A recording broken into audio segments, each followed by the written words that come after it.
মানুষ হওয়া ভবে কঠিন এক ব্যাপার।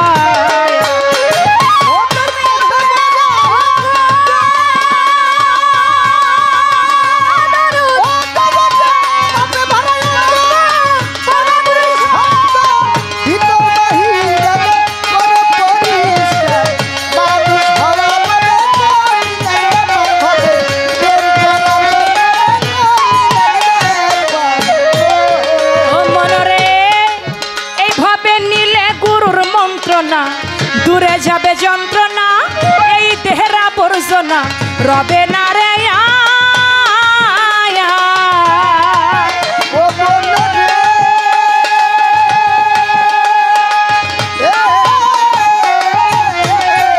ওরে নিলে গুরুর মন্ত্রণা, দূরে যাবে যন্ত্রণা, এই দেহে আবর্জনা রবে না রে। যেমন বুক তারে পিটাইয়া,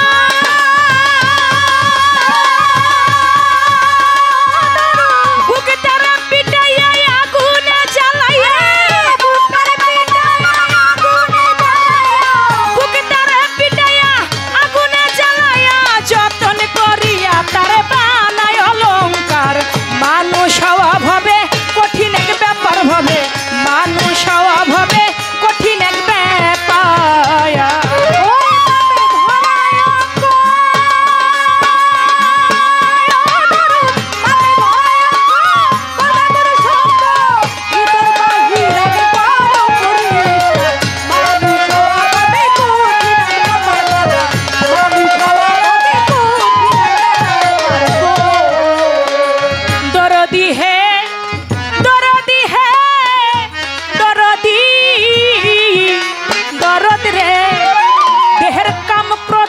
বয়াদি ওতর হিংসা নিন্দা ভয় ইত্যাদি, ওরা এই সব যদি ছাড়তে পারো লুভি মনরে আমায়া।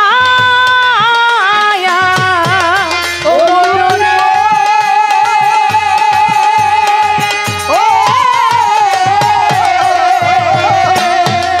এই দেহের কাম ক্রোধ লোভ আদি হিংসা নিন্দা ভয় ইত্যাদি, ওরা এই সব যদি ছাড়তে পারো মনরে আমায়া। মায়া নদীর জলে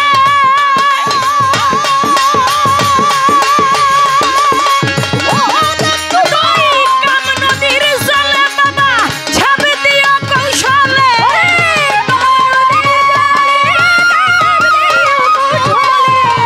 কাম নদীর জলে ঝাঁপ দিও কৌশলে, কাপড় ভিজে না যেন থাই কহুশিলা। মানুষ হওয়া ভবে কঠিন এক ব্যাপার গো, মানুষ হওয়া ভবে কঠিন এক ব্যাপার।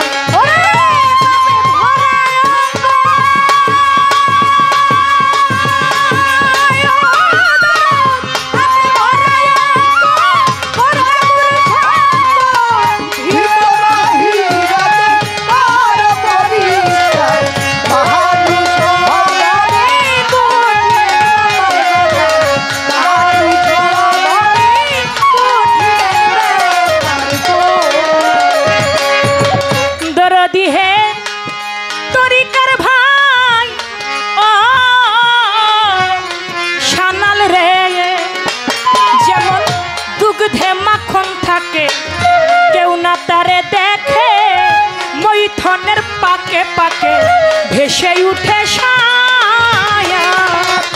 ও মনরে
অর্গা গুরুর সঙ্গ, ভিতর বাহির আগে করো পরিষ্কার।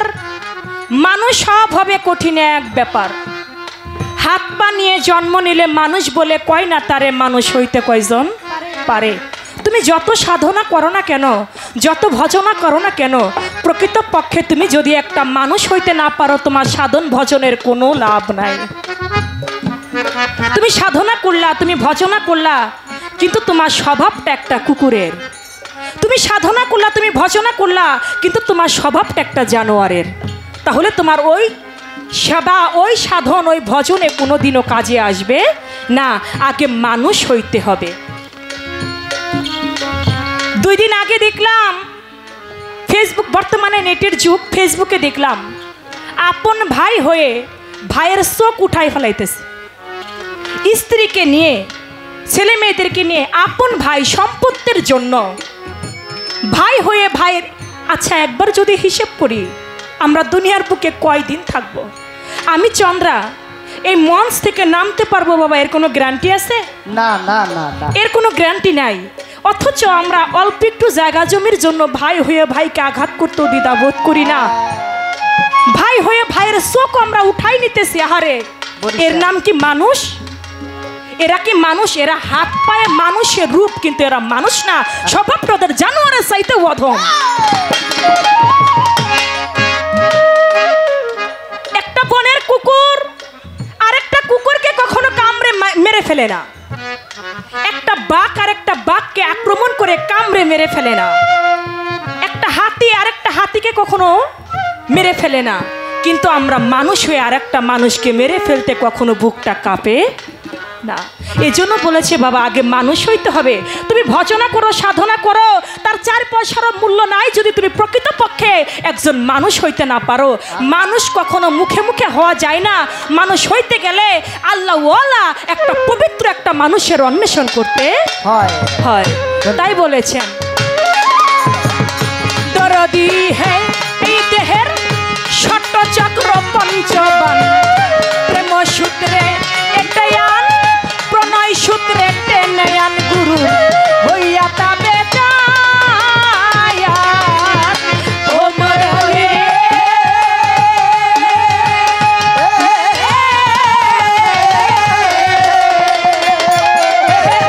ষট চক্র পঞ্চবান, প্রেম সূত্রে টেনে আন, প্রণয় সূত্রে এটাই আন, গুরু হইয়া তবে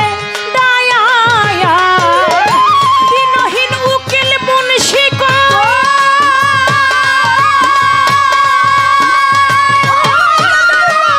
দিনহীন উকিল মুন্সি কয় থাকিতে সময়,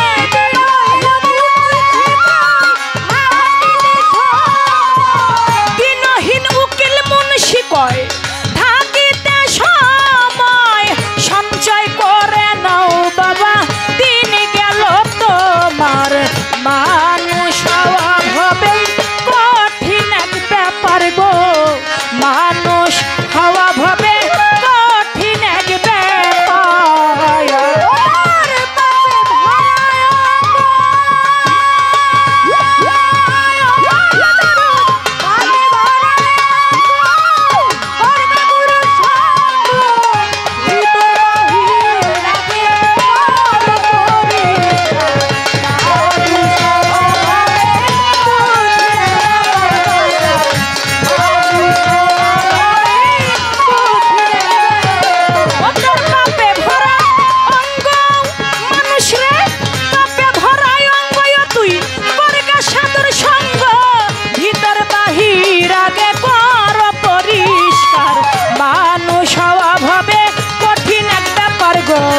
মানুষ হওয়া হবে কঠিন এক ব্যাপার বাবা, মানুষ হওয়া হবে কঠিন এক ব্যাপার।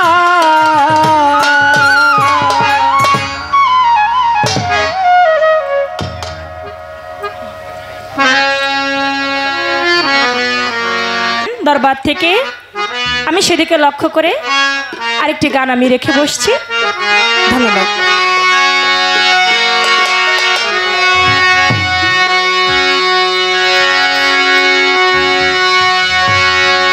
সবই তুমি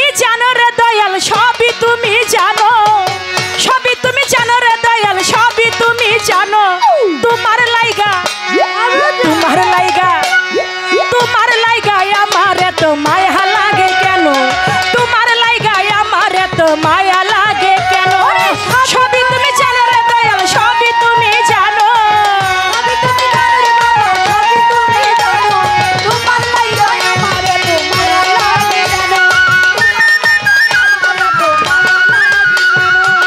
বন্ধু তোমার হাতের ছোঁয়ায় কি যে জাদু আছে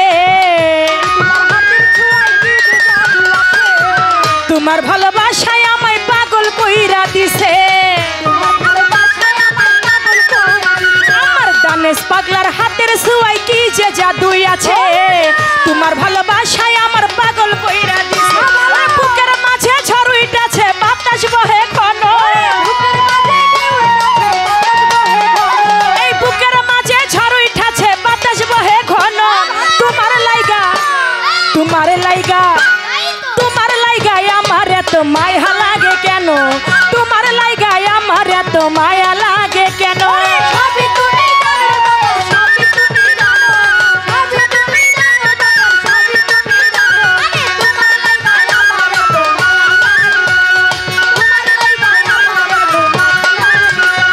তোমার মতো ভালো বন্ধু নাই আমার ভুবনে কেউ ছিল না কেউ আসবে না আমার জীবনে তোমার মতো ভালো বন্ধু ও আমার কদম চান তোমার মতো ভালো বন্ধু নাই আমার জীবনে কেউ ছিল না কেউ আসবে না আমার ভুবনে দয়াল চাঁদের সুখ মিলনে থাকতে পারি যেন মুর্শিদের সুখ মিলনে থাকতে পারি যেন তোমার লাইগা আমার এত মায়া লাগে কেন তোমার লাইগা আমার এত মায়া লাগে কেন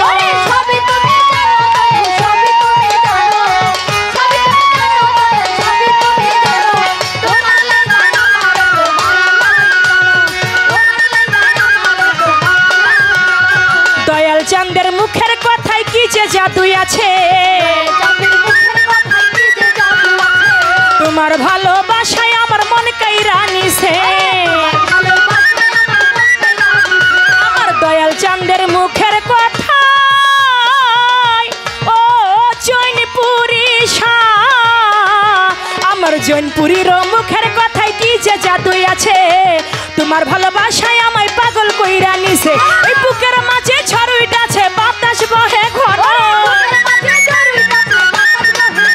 এই বুকের মাঝে ঝড় উঠেছে বাতাস বহে ঘন তোমার লাইগা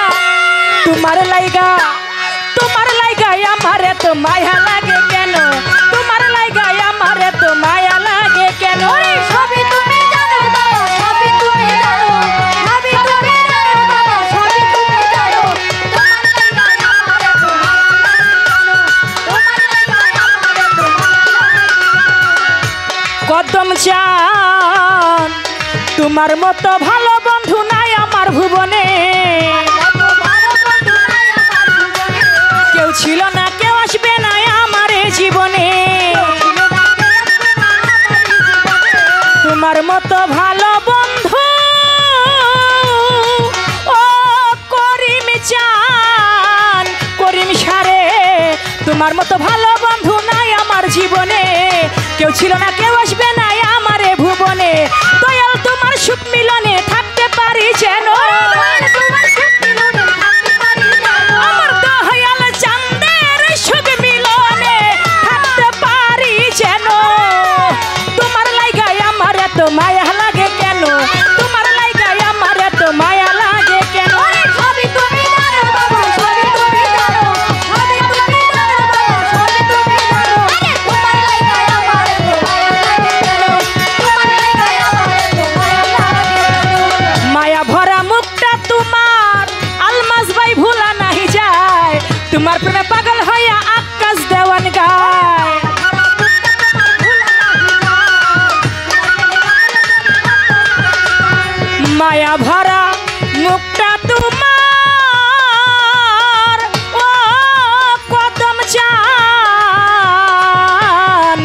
মায়া ভরা মুখটা তোমার ভুলা নাহি যায় তোমার প্রেমে পাগল হয়ে আকাশ দেওয়া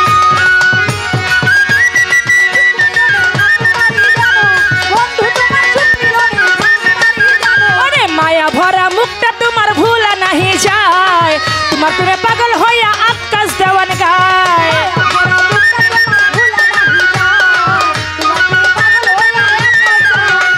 মায়া ভরা মুখটা তোমার ভুলা নাহি যায় তোমার প্রেমে পাগল হয়ে আকাশ দেওয়ান গায় ওরে প্রেম ফাঁসি লাগাই গলায় ধীরে ধীরে টানো ওরে প্রেম ফাঁসি লাগাই গলায় ধীরে ধীরে টানো তোমার লাগায় আমার এত মায়া লাগে কেন তোমার লাগায় আমার এত মায়া লাগে কেন সবই তুমি জানো বাবা সবই তুমি জানো সবই তুমি জানো বাবা সবই তুমি জানো তোমার লাগায় আমার এত ওরে সবই তুমি জানো কদম চান সবই তুমি জানো রে সানাল সবই তুমি জানো নাগর চান সবই তুমি জানো করিম শাহ সবই তুমি জানো জৈনপুরি সবই তুমি জানো সুরেশ্বরী সবই তুমি জানো ইউসুফ মস্তান সবই তুমি জানো ভান্ডারী সবই তুমি জানো তোমার লাইগায় আমার এত মায়া লাগে কেন তোমার লাইগায় আমার এত মায়া লাগে কেন তোমার লাইগায় আমার এত মায়া লাগে কেন তোমার লাইগায় আমার এত মায়া লাগে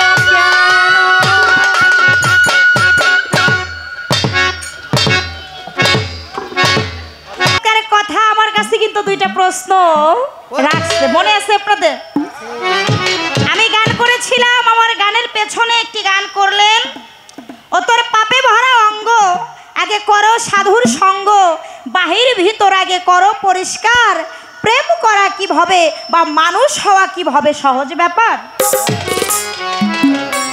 এই দেহে যদি পাপ থাকে দেহটা পরিশুদ্ধ অবস্থানে না আনা যায় সে কখনোই পুত পবিত্র একজন পরিশুদ্ধ মানুষ হইতে পারে না তাই মানুষ আমরা সকলেই বলি মানুষ প্রকৃত মানুষ কয়জন কবি জালালউদ্দিন খাঁ গানে বলেছে হাত পাও নিয়ে জন্ম নিলে মানুষ বলে কই না তারে মানুষ হইতে কয়জন পারে আমার দয়াল রশিদ চান বলেছে ও তুই হবি মানুষ পাবি মানুষ রে বাবা নইলে পাবি কেনে হইলে মানুষ আগে চলো সেই খাঁটি সোনার মানুষের সন্ধানে তা মানুষ হইতে গেলে আরেকটা সহজ শুদ্ধ সোনার একটা মানুষের সঙ্গ তার করতে হবে তা না হইলে কখনো এমনি এমনি মানুষ হওয়া সম্ভব না কেননা মায়ের গর্ভ থেকে একটা সন্তান যখন ভূমিষ্ঠ হয় বাবা আস্তে আস্তে তার বয়স 4 থেকে 5 বছর হয় দেখা যায় তাকে স্কুলে একটা মাস্টার মশাই হাতে দিয়ে কয় যে মাস্টার সাহেব আমার ছেলেটার স্কুলে ভর্তি করে দিলাম আমার ছেলেটার একটা মানুষ বানিয়ে দিয়েন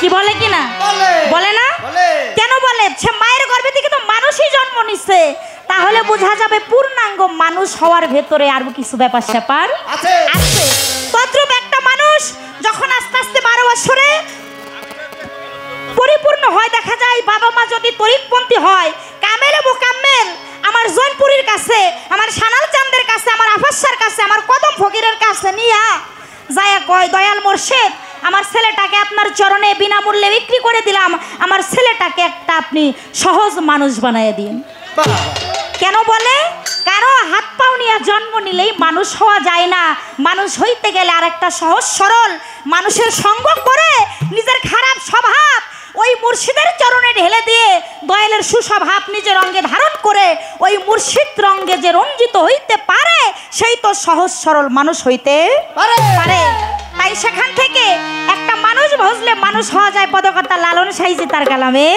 কি বললেন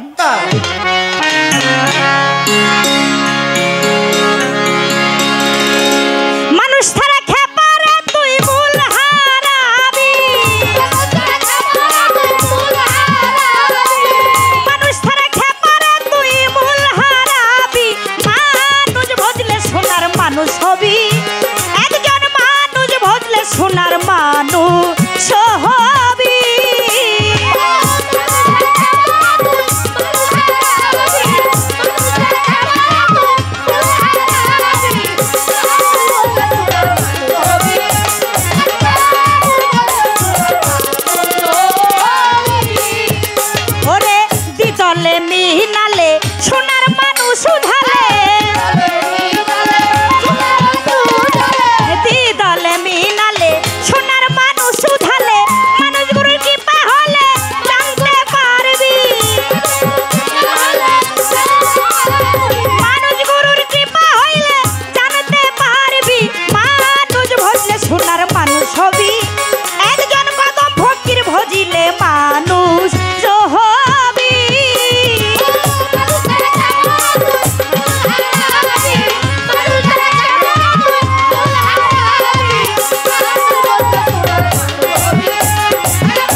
এই সোনার মানুষ হবে।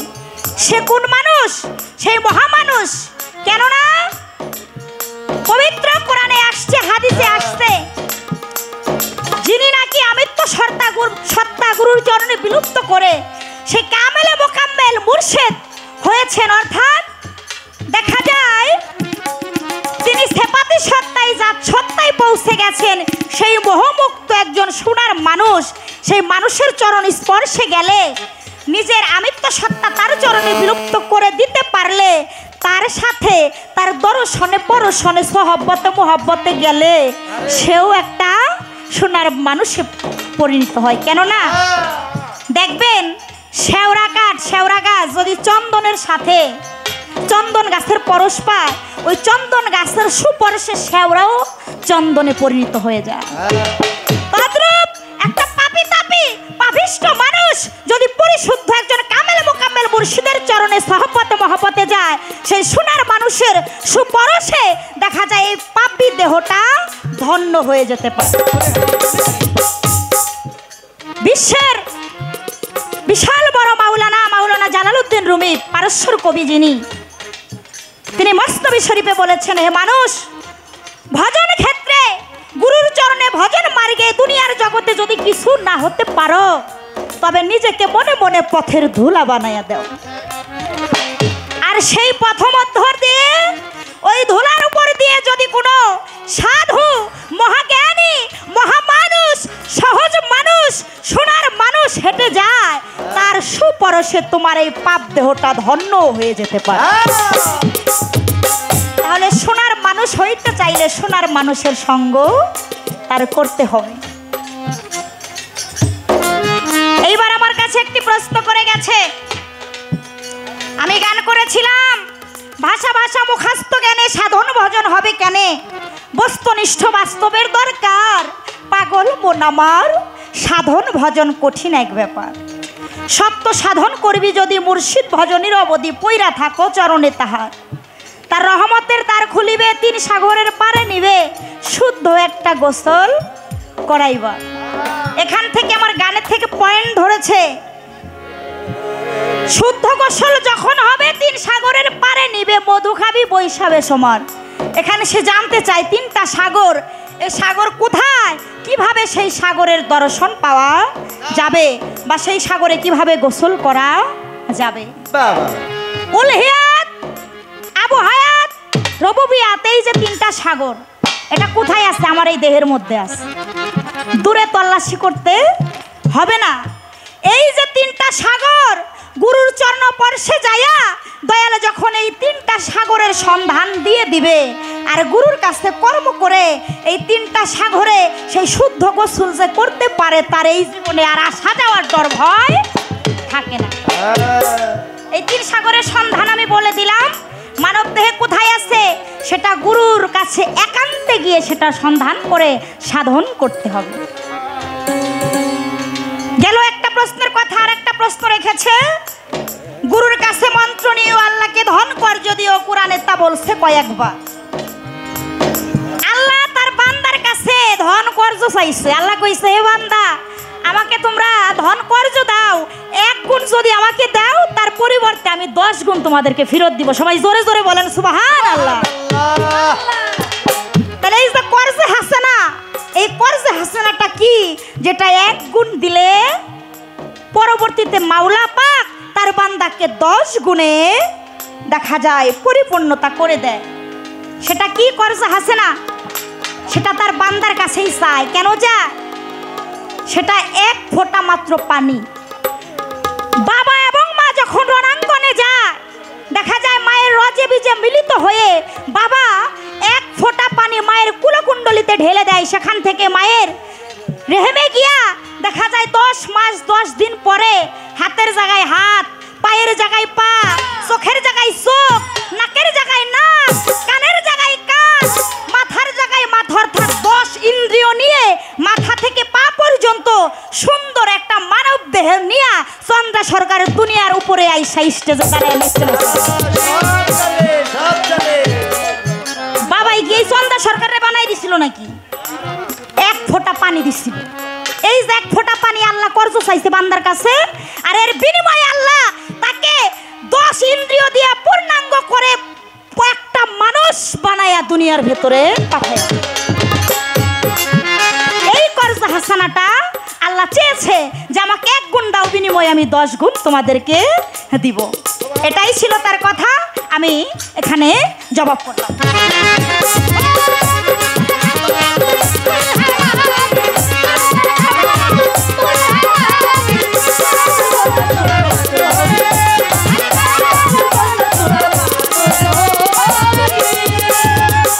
আস্তে আমারে যেহেতু পয়েন্ট রাখলো পালা গানের অনুযায়ী, আমারও তো রাখতে হয় নাকি? গান করছে ভালো, পাপে ভরা অঙ্গ আগে করো সাধু সঙ্গ, বাহির ভিতর করো পরিষ্কার, মানুষ হওয়া কি সহজ ব্যাপার? এই দেহের কাম ক্রোধ লোভ আদি হিংসা নিন্দা ভয় ইত্যাদি এইসব যদি দূর করতে পারো মন আমার, মায়া নদীর জলে তুমি ডুব দিও কৌশলে, কাপড় যেন ভিজে না থাইকো হুঁশিয়ার। কঠিন কথা। ও বাজান, বেদবি মাফ করবেন, কৌশলে ডুব দিব তা আগে পাচ্ছে, নামার আগেই তো ভিজা পুড়েছে। ঘাটে ডুব দেওয়ারও তো টাইম পাই না, তার আগেই তো শেষ হয়ে যায়। তো এইখান থেকে আপনার কাছে জানার বাসনা, এই যে কৌশলে ডুবটা যে দিতে বললেন, কেমন ডুব? আপনারা ওই যে গুতম মাছ চিনেন না? এই গুতম মাছ থাকে কোন জায়গা? কাদার মধ্যে থাকে না? কাদার ভিতরে থাকে, কিন্তু কাদার ভিতর থেকে গুতম মাছকে আনবেন, দেখবেন তার শরীরে একটু কাদা নাই। অর্থাৎ কাদার ভিতরে থাকে তবু তার শরীরে কাদা ভরে না। তদ্রূপ তার গানে বলেছে, মায়া নদীর জলে ডুব দিও কৌশলে, কাপড় যেন ভিজে না থাইকো হুঁশিয়ার। এই কৌশল জানে না বিধায় তো ডুব দেওয়ার আগেই ভিজে শেষ। তাই এখানে একটু জানতে চাই, এই যে কৌশল, এই কৌশলটা আসলে কি? এটা কি মন্ত্র বলে নাকি ভক্তির বলে? কি একটু জানা দরকার না? খারাপ লাগে নাকি আপনাদের? এই যে ভক্তিটা দিবে, এই ভক্তি এবং ডুবটা যে দিবে, এই ডুব দেওয়ার কৌশলটা কি? সেই মন্ত্রতন্ত্রটা কি? কি মন্ত্রটা আছে? সেই মন্ত্র পয়রা ডুব দিলে কাপড় আর ভিজবো না, ডর ভয় থাকবো না। যত পারবো ডুব দিব, সে অটলে থাকবে, টলের দেশে আসবে না। সে বিষয়টা আপনি একটু আলোচনা করে আমাদের মাঝে বোঝ প্রদান করবেন। কাম ক্রোধ লোভ আদি, আচ্ছা শৈরীপুর তাড়নায় আমরা দেখা যায় এই জ্বালা যন্ত্রণার মধ্যে আছি, আর এই জ্বালা যন্ত্রণার থেকে দূরীভূত হইতেই মুর্শিদের কাছে যাইতে হয়। এখানে এই যে কাম, এমন একটা বিষয়, এই কামের নাকি আমার এই মানবদের ভিতরে 5টি বান আছে। আমি জানতে চাই, এই কাম ক্রোধ লোভ আদি যে কামের কথা বললেন, এই মানব দেহের ভিতরে এই কামের 5টি বান আছে। এই 5টি বানের নাম কি এবং মানব দেহে 5টি বান কোথায় কোথায় অবস্থিত আছে? সেটাকে কন্ট্রোল করতে পারলে তার আর ওই ডর ভয় থাকবে না। সে বিষয়টা আপনি একটু ভেঙে আমাদেরকে বোঝ প্রদান করুন।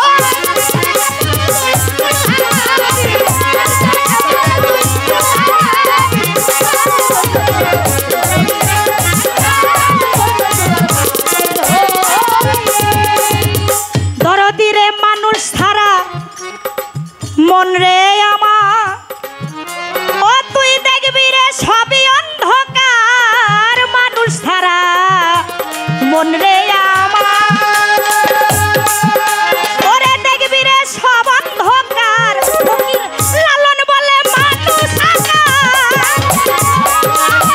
লালন বলে মানুষ আকার, ভগিলে তোর বিল, লালন বলে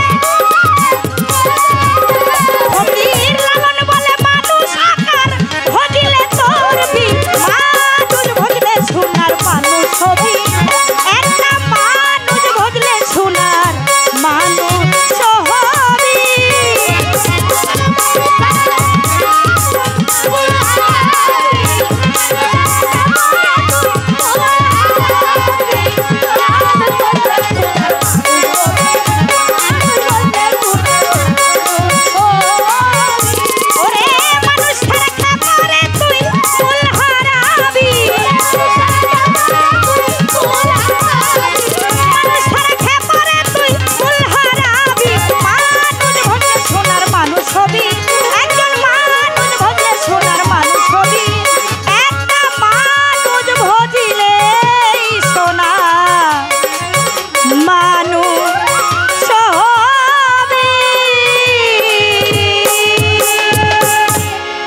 জানেন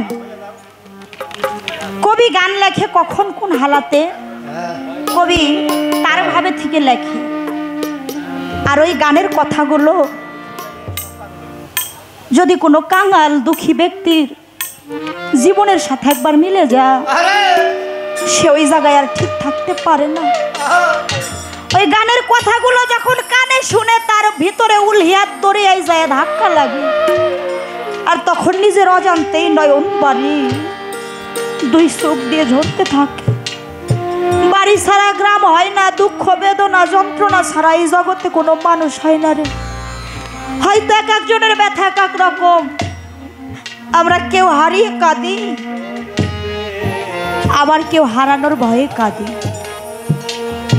যে যাহা হারিয়েছি সেই তো জানে কেবল হারানোর যন্ত্রণা। আজকে কদম ফকিরের নামের উপরে এত সুন্দর ভাবের মিলন মেলা, কিন্তু সে দয়াল তার সন্তানদের ভক্তদের ফাঁকি দিয়া না জানি কোন বন্ধুর বাসরে যায়া লুকাইছে। তাকে যে ভালোবাসে তারাই তো বুঝে রে তাকে ভালোবাসার যন্ত্রণা কেমন লাগে। আমার হাবিব ভাই আমাকে 500 টাকা দিয়েছে গুরু কথা শুনে। গুরু প্রেমিক না হলে গুরু কথা তার মনে ভালো লাগে না রে। তাই বন্ধুরা যারা ভালোবাসে তারাই তো গুরু কথা শুনতে চায়। তাই সেখান থেকে কবি কি বলেছে, ওরে আমার বন্ধুরে যে ভালোবাসে,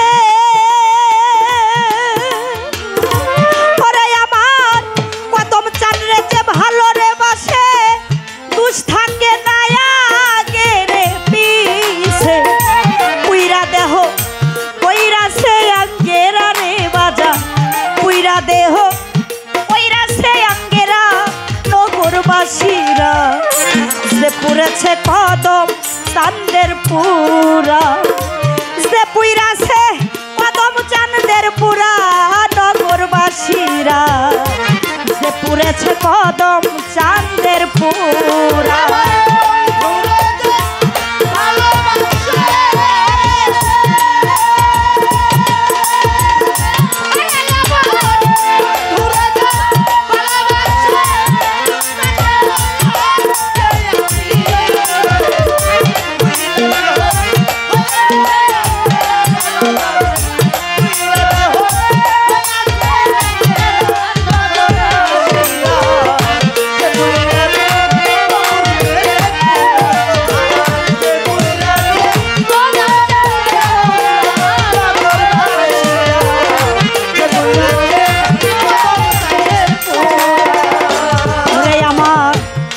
বাহিরে ভিতরে গৌ ওরে বাজান শয়নে স্বপনে রে গৌ,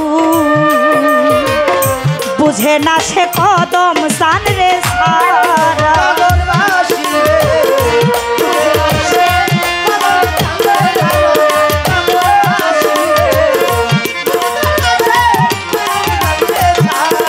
আমার বাহিরে ভিতরে গৌ ও তার শয়নে স্বপনে রে গৌ, বুঝে না সে আনে পাগলা সারা,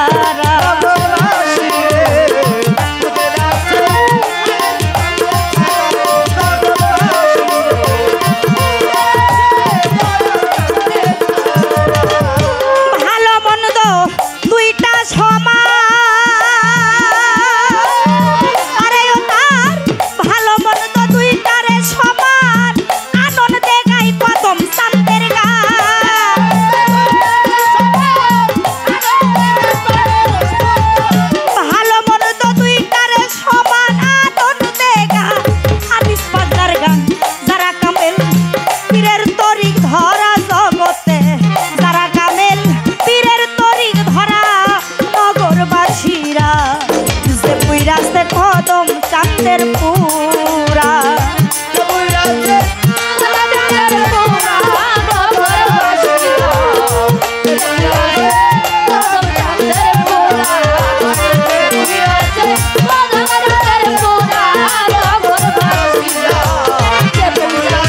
কদম চাঁদের পুরা, আরে দর কদম প্রেমের এমনি ধারা প্রাণ থাকিতে জিন্দা মরা গো ওরে পাগল জ্ঞান থাকে না হয় গো দিশাহারা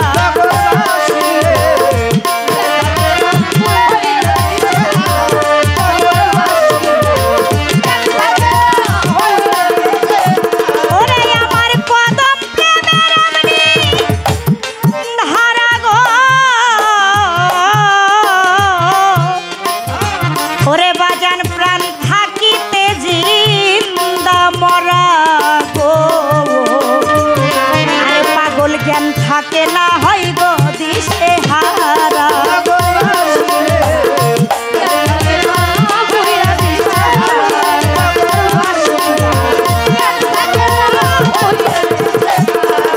তার মাথায় লইয়া দুঃখের বোঝা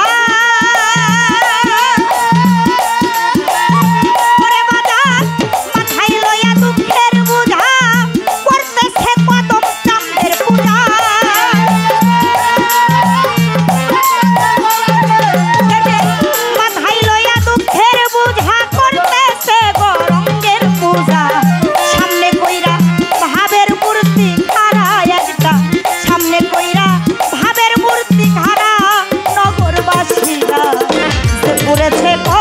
চাঁদের পূজা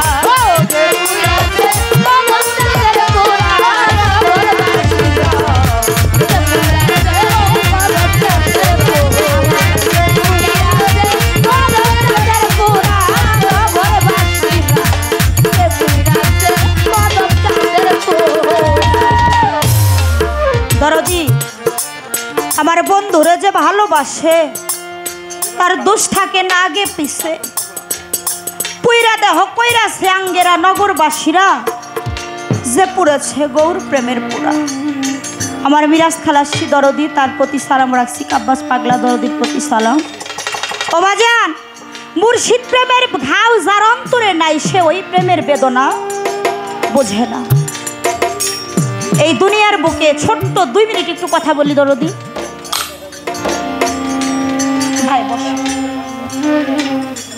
এই জগতে আপনারা সকলে ঘটনাটা শুনেছেন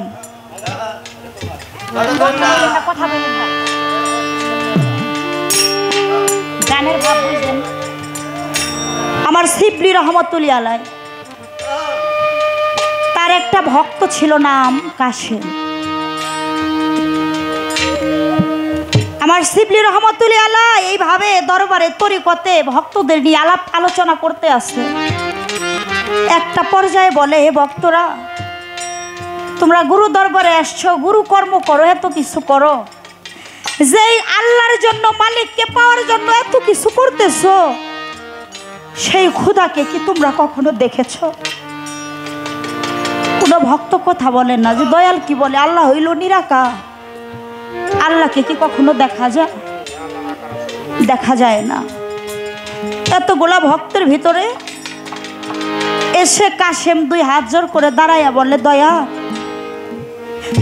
যেই গুরুর দরবারে আসছি এত সাধনা করি কর্ম করি খোদা পাওয়ার আশায় মানুষ বন জঙ্গলে দেশান্তরী হয়ে ঘুরতে থাকে তবে আমি আমার শিবলি চাঁদের দরবারে এসে যেই খোদাকে পাওয়ার জন্য আমি আসছি আমি তাকে দেখেছি গুরু শিষ্যের ভাবের খেলা দরদি আমার শিবলি চাঁদ সঙ্গে সঙ্গে বলে কাশেম তুই এটা কি বললি শরীয়তে খোদা হইল নিরাকার খোদাকে কখনো দেখা যায় না তুই যে বলছস খোদাকে দেখছস বলে আমি শুধু খোদাকে দেখি নাই দয়াল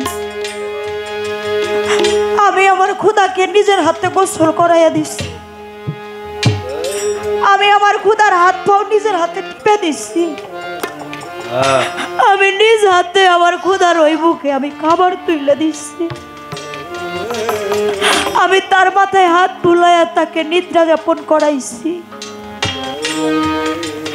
শিবলি চাঁদ জালালে একটা হালিয়াত দিয়ে বলে কাশেম রে তুই কি বললি তুই যে কথাগুলা বললি প্রত্যেকটা কথা তো আমার সাথে তুলনা করে বললি গুরুকে খোদা জ্ঞানে বুঝেছিস, তুই তো কাফের হয়ে গেছস। যে কাফের হয় তার বেঁচে থাকার এই জগতে দরকার নাই, তুই শরীয়তের ব্যাঘাত ঘটাইছস।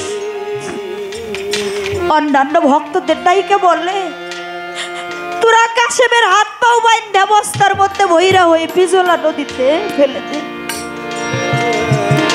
এ কথা বলে দয়াল হুজরাখানায় চলে যা। মাওলার দরবারে সেজদায় পড়ে নিহিত আছে বলে আমার কাশেম যা বলছে তা যদি সত্যি হয়ে থাকে, আমার কাশেমের জন্য একটা পশমেরও কোনো ক্ষতি না। এদিকে গুরু ভাইরা যার যার করে কাশেমকে জড়াইয়া ধরা কাঁদে, বলে ভাইরে তুই কি বললি? এই জন্য দয়াল নিজের হাতে তোকে হাত পাও বাঁধা অবস্থায় বহিরা বিছনা নদীতে ফেলে দিতে বললো। ভাইরে এখনো সময় আছে, দয়ালের কাছে যাইয়া মাপ চা। বল দয়াল আমার ভুল হইয়া গেছে, এমন কথা আমি আর জীবনে বলবো না। কাশেম দুই চোখের পানি ছেড়ে দিয়ে বলে ভাইরে আমার ইমানটা এত ঠুনকো না। আমি যাকে খোদারূপে ভজনা করেছি, কেননা আমি জানি গুরু হইল যাতে খোদা, গুরুতে মনুষ্য জ্ঞান যার, অধপথে গতি তার। গুরুকে মানুষ ভাবে যে অজ্ঞানে অগ্নি নরক তাকে ঘাসে।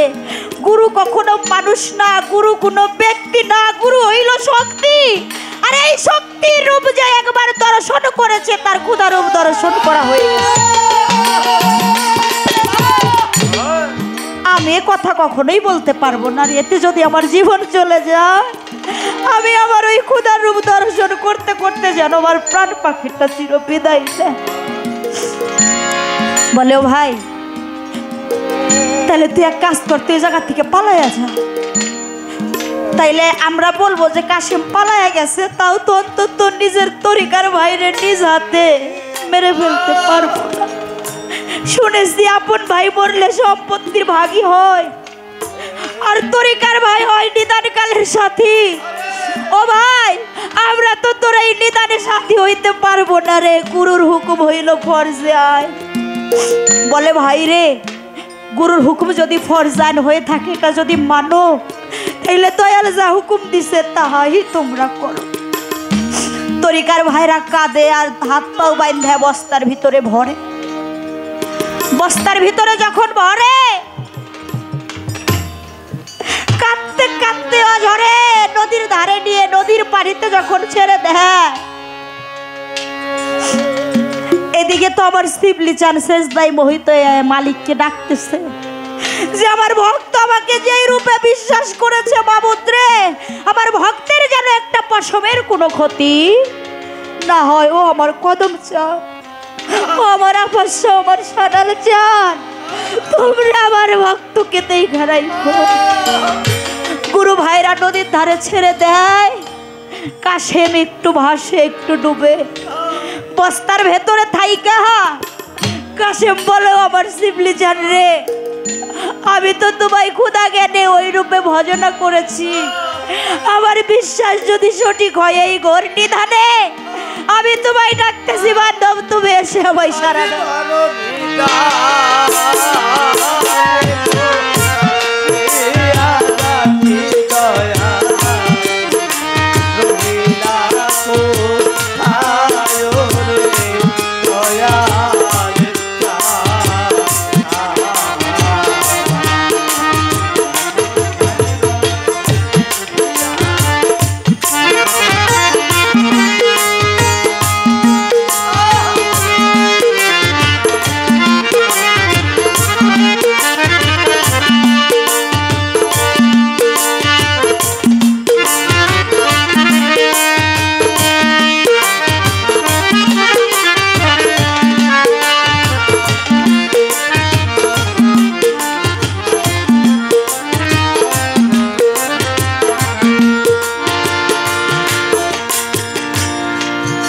একটু ভাসে একটু ডুবে, দয়ালকে ডাকতে থাকে, দয়াল আমি যদি তোমাকে যেই জ্ঞানে ভজনা করেছি তাহা যদি সত্যি হয়ে থাকে, তুমি এসে আমায় দেখা দাও, আমার নৌকা যেন না ডুবে।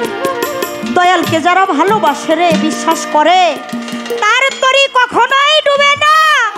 দয়াল নিজেই তখন আমার খোদা জিব্রাইলকে পাঠিয়ে দিয়েছিল, জিব্রাইল আমিন তুমি কাশেমের মায়ের রূপ ধরে গিয়ে হাত ধরে বলো যে কাশেম মা আমি তোকে 10 মাস 10 দিন গর্ভে রাখছি, বাবা তুই আয় আমার হাত ধরে চলে আয়।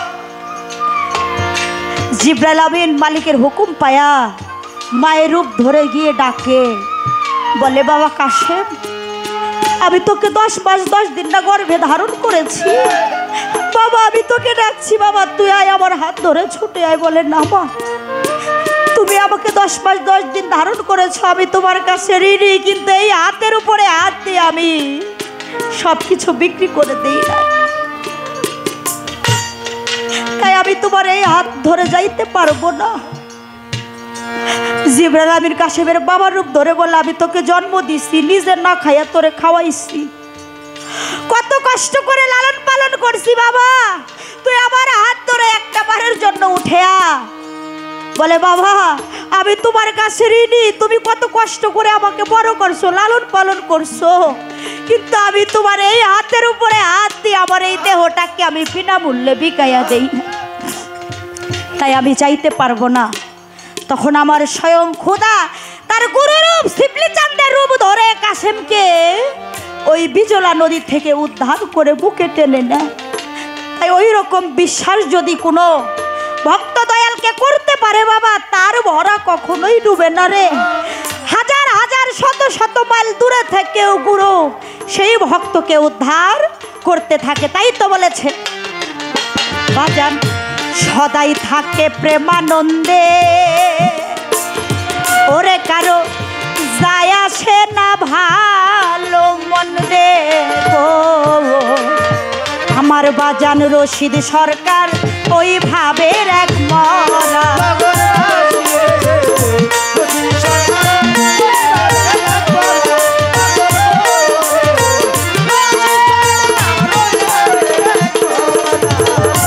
ওরে বাজান সদাই থাকে প্রেমানন্দে, কারো যায় আসে না ভালো মন্দে রে। ওরে রশিদ সরকার ওই ভাবের এক মরা,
যে পুড়েছে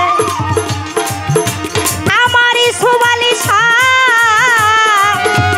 আমার রশিদ বাবা, আমার বাহের চা, আমার কদম চাঁদের পুরা।